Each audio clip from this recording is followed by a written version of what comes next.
we live inside a damaged structure, and we also bear responsibility for that damage because we don't do everything we can to constantly repair it. And you might say, well, that's actually one of the fundamental, people say, well, what's the meaning of life? What they really mean is, what's the positive meaning of life? Because as we've already discussed, the negative meanings of life are more or less self-evident.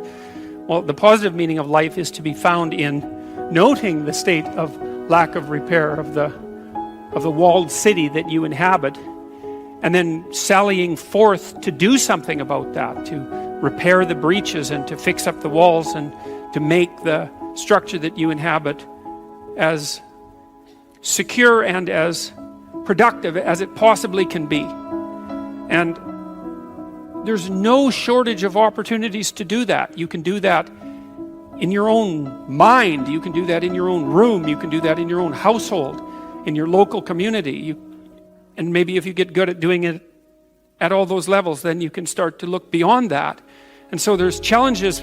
That's the thing that's kind of interesting about this insufficient structure, is that it has a set of challenges built into it because of its insufficiency, and perhaps even because of its corrupt nature, that calls forth the potential response from you of heroic adventure. And the heroic adventure is to man the barricades and repair the city. And you can always do that. It doesn't matter what your personal circumstances are. There's always something that isn't right near you, isn't correct, isn't laid out properly, that you could just fix if you wanted to. And one of the things that we're going to talk about tonight is the idea that if you adopt an attitude that's like that the role that you should play is to make things better wherever you are, however you can, that what would actually happen would be that things would get better wherever you are in all sorts of ways, and that we've really, as a species, you might say, or maybe even as singular individuals, we've explored that rarely. It isn't something that's put forth as a proposition that often, and it's quite surprising to me. And I had an interesting experience the other day. I went to the keg. I go there because I have food allergies, and they're very careful with people who have food allergies. And the waiter took me to the table, and he said that he had been watching my lectures, and that's a very common experience. And he was happy about that, and he said that he'd had 2 promotions at the keg in the last 4 months because he'd been watching my lectures. And I really found that an affecting experience, because you might say, well, he's working as a waiter at the keg and there's nothing particularly heroic about that. And I disagree with that, actually, because I don't care where you're located, you can do a hell of a job, and I mean that literally. At whatever job you have, you can take whatever job you have and you can make it a real nice little piece of absolute misery. Or you can act like a civilized human being and notice that no matter where you are, there's a richness and a complexity that's completely inexhaustible right at hand. And then you can take that seriously, and you can say, well, I happen to be a waiter at the keg, and perhaps that's not what I expected, and he's a young guy, and perhaps that isn't where I want to end up, but it's not nothing. It's a rich environment, and I can make it a lot better if I want to. I can get along properly with my coworkers and not gossip behind their back, and I can treat my customers properly, and if an opportunity comes my way, I can take it, and I can see what happens. And so he said that's what he had started doing, and that things were working out much better for him. He was in a much better job than he was 3 months ago. And 3 months, that's nothing, right? I mean, that's a nice trajectory. It's an uphill trajectory, and that's what you want, really. An uphill trajectory is actually even better than being somewhere good, as far as I'm concerned, because one of the things that really makes your life meaningful is the clear realization that you're headed somewhere better than you are now. And then it's even better if you also understand that there's a direct causal relationship between the things that you're doing and the steepness of that incline.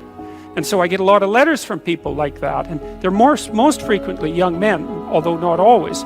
And they say, well, I've been listening to these lectures, and I decided that I'm going to try to take responsibility for my life, and so I've started to stop doing all the stupid things that I know that are stupid, that I know I shouldn't be doing. And I've started doing some of the things that aren't stupid that I know I should be doing, which seems pretty obvious, really, if you think about it. But obvious though it may be, that isn't necessarily what people do. And then they write and say, you can't believe what difference that makes. And they're thrilled about it. And so I'm thrilled about it when I get letters like that, because I really don't experience anything as better than a letter like that or a message like that, because it's so good to see things that aren't so good replaced by something better.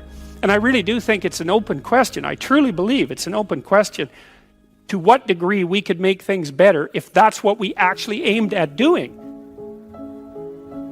But if you were to pick, 3 rules for life that would lead you down a better path, what would they be? Well, I think not saying things you know to be untrue. And that's a good thing. And it's a goal. I mean, what's the alternative? Hate? And that's not going to make things better. It's going to make things worse. Oh, generally speaking. So something like truth nested inside of love. Then there's gratitude lurking around the edges. Beauty is important. More art, right? Yeah, well, more beauty, period. Everywhere. That would be nice. It's kind of intimidating, beauty. What do you mean? But, what do you mean by that? well, because it's an ideal. It judges you. This is something that's quite interesting. Is every ideal is a judge. Right? Because you fall short of it.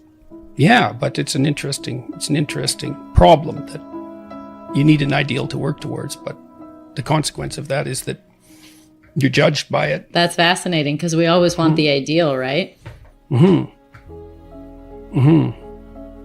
Yeah, well, I recommend it to people that they try to reward themselves for improving over who they were yesterday, rather than punishing themselves from their deviation, for their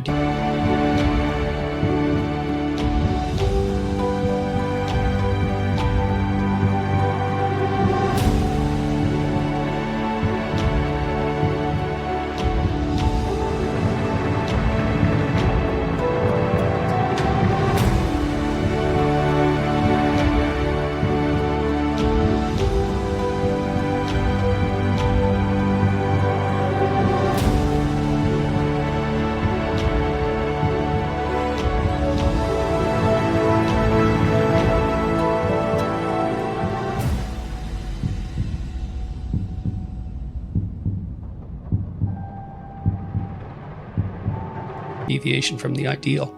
Look for incremental improvements and let yourself know that you've managed them. Is it important to hold the ideal, but also then keep short-term goals of you definitely. Against yourself? Yes, definitely. Yeah, you want to break it down into, and you do this with kids too. You want to set someone a task that will stretch them beyond their limit, but not be impossible, right? So that's part of being intelligent and careful within a relationship, because it'd be nice to facilitate success. I mean, maybe it has to be punctuated by failure from time to time, but that's one of the things you do as a therapist, is try to set things up so that people succeed in moving towards their goals, and try to make the tasks small enough so that they're a reasonable probability that they will be completed successfully. The other thing that happens in the future authoring exercise is that you're asked to articulate the reasons for all the goals that come out of your vision of the future. So you're asked, like, why would it be good for you? Why would it be good for your family? Why would it be good for broader society?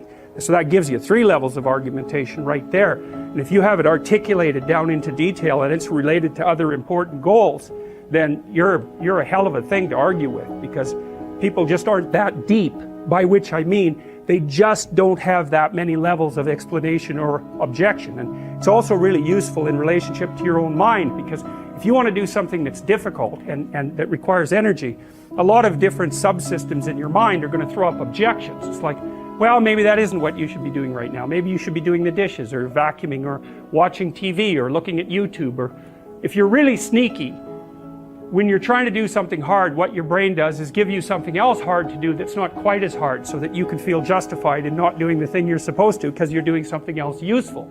And if you give in to that temptation, which you often will, then it wins, and because it wins, it gets a little dopamine kick and it grows stronger. Anything you let...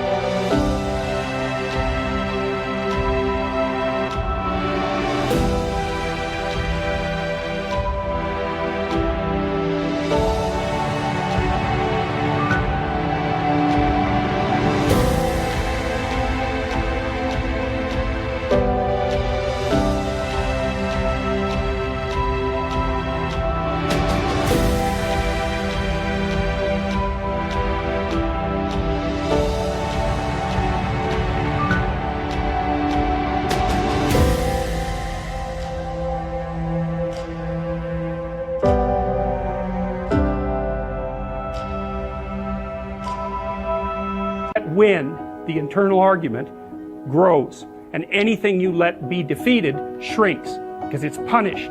It doesn't get to have its way.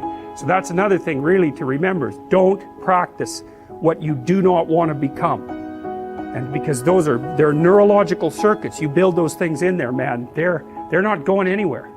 You can build another little machine to inhibit them. That's the best you can do. Once they're in there, you can't get them out. So, and then the ones you build to inhibit can be taken out by stress, and the old habits will come back up. So you got to be careful what you say and what you do, because you build yourself that way.